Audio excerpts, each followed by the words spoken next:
Kalugod akong kabatag, ingasal pandayanan, nung minsan po gagamitan tayo, ingamanong kadiri to death. Kadiri to death, nung marinat. Halimbawa, makadiri, po tayo kabiasang gumamit siya. Makadiri po ang makatambak na rin pinggan, king labaho, gagapangan na ng ipas, ampong dagis. Makadiri, ing basurang makatambak alalangawan. Makadiri, ing dinat keng ilog, gato-gato, lalong-lalo na rin diapers. Makadiri na rin asong pampusa, ang malalaso na kinilog. Makadiri. Makadiri yung metong tao, potang marinat siya, mabulok niya, yaman dito, sa pakyang puto ang pambalakubak kingwak, makadiri yan. Maglinis ka, bangit ka pandiriyan. Makadiri na rin taong masakit, nung alaki ang lug mo, ing lilingap masakit. Lalong-lalo na rin natin TV, nung minsan pandiriyan tala. Talo mo ring lapitan, uling makayawa yung TV. Pota patsepe kisabyan men, susuna po la harap ng virus ning TV at may pasa lakya ka. Ni gamit na rin natin TV, iwasan tamo. Pero bago tamo yung TV, it's already curable. Makadiri. Makadiri to death, buli na sabihan, po taging pamandiri mo, mga baldugan, ala ang puso, king kalupa mong tao. Kadiri to death ng imamo, masakit siya, migdinat siya, may buring linisan. Huling mandiri ka. Balo yun po, kaluburan ming metong tao, pamadiri. Kalugod na rin pengarita mo, hindi nga nakanapta mo, yung pataklata mo, dakata mo pandiriyan. Huling mangibaboy yung lugod, kesa akin diri. Nga po, ang mangibaboy yung lugod mo, king masakit, may pandiriyan. Agyumin sukle na buwak, dinan may sponge bath, alilan may malan, huling kaluguran may, more than ketang pandiriyan may. Kaya pong Israelita, kadiri to death na rin magregla. Din babayang may anak, uling dinayala. Din taong may saksak o may palu-palo at mga raya na lupa, pandiriyan dala.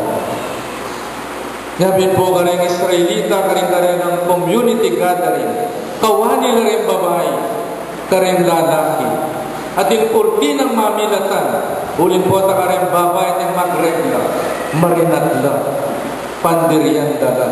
At yung dilida, mga baldugan pamikawan.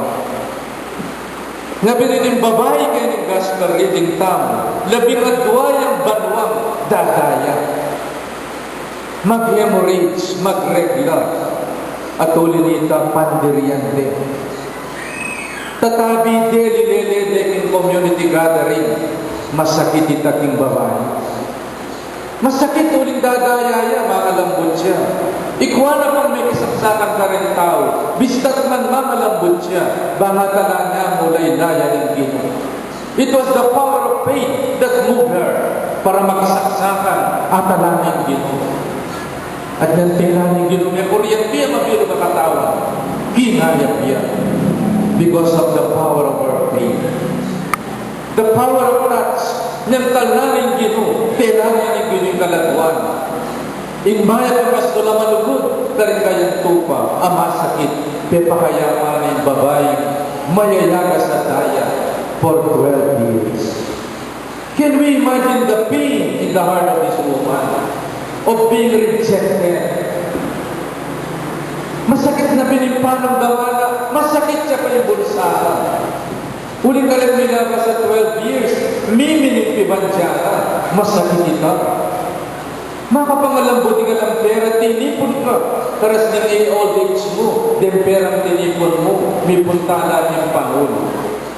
Nano pangasahan ng babaeng ini, mimil na rin piban dyan na.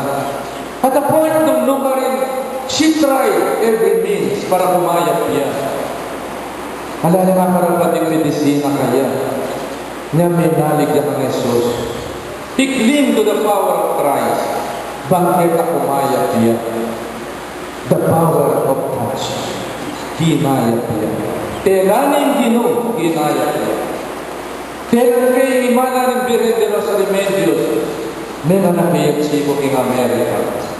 Telan kayo relic ng San Agustin, hinayap niya matapos.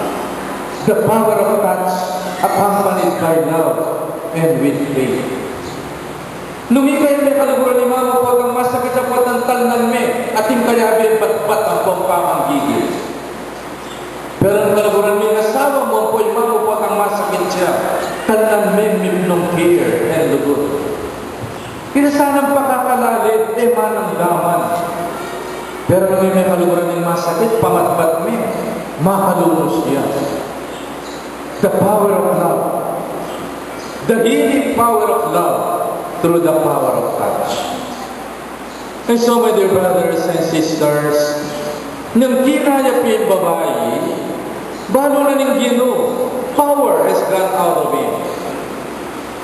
Nga po nang itamo manalig tamo king Diyos, power will come out of Jesus para pakayapa na katamo. Nung inkasalpang kaya ng tao, kasindagol ngayon yung pamanalig na nining babae. Hindi pwedeng manalig ka rin pera ng pampanulo. This time, manalig na mo kingapong Ginoo. Inyang kinayap niya. May mutang Ginoo. Ninong tinagkil ka na ako.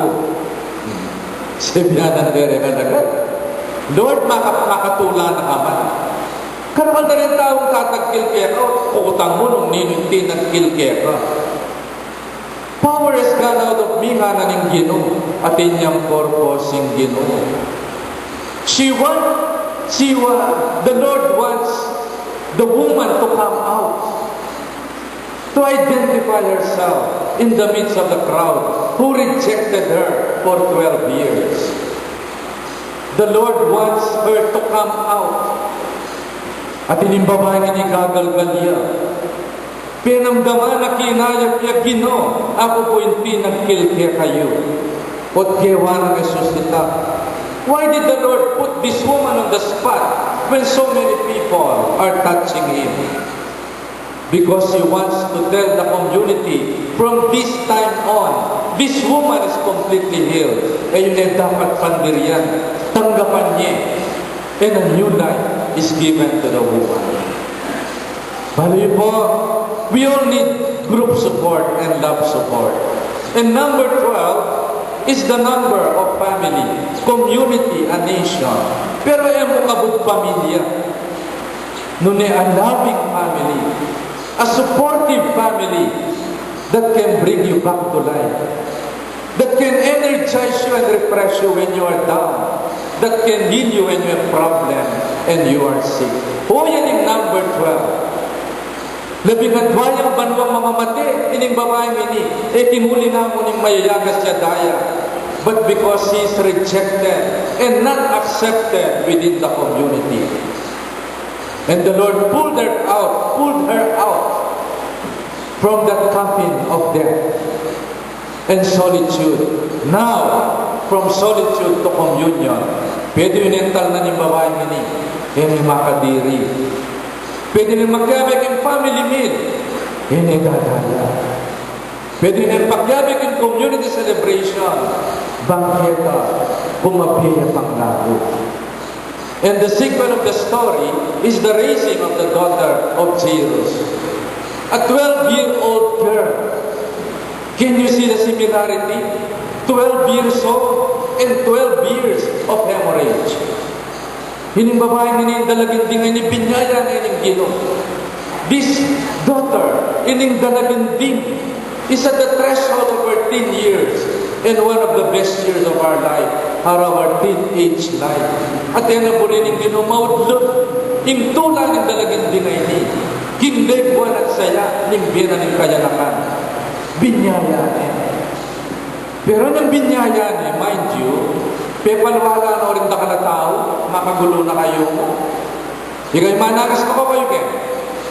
Ninimelakan king kwarto, dimpengari na, Jesus ang poring alagad. It is within the family that we can experience a new life with the help of the Lord. Lumisan din nga 5 tao, makagulo na lang. Pepalwala ng Gino.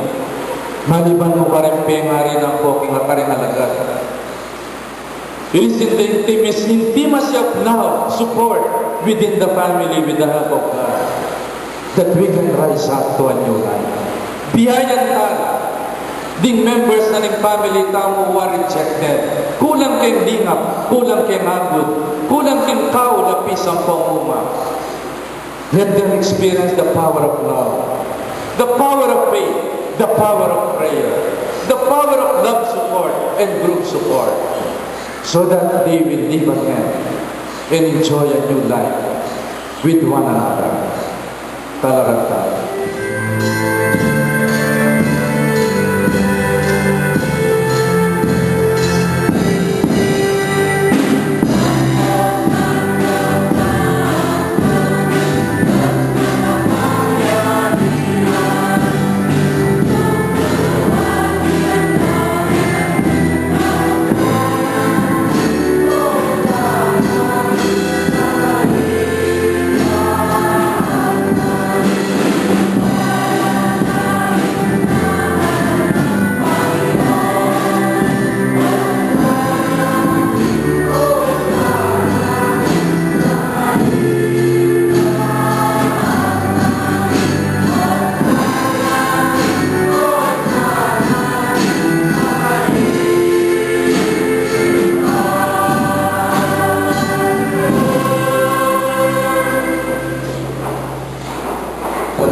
Makanya mo naman kaibat tingakunan ginawa ng kalis kasi bagay ang pepas sa dapat kema at biniling kalis karigan isipulas nga tanggapan ni ikawan at minungko kanili.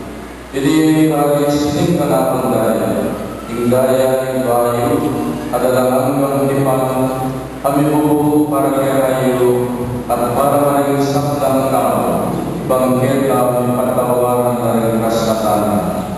Dagdag nyo bilang kapigatan kanan.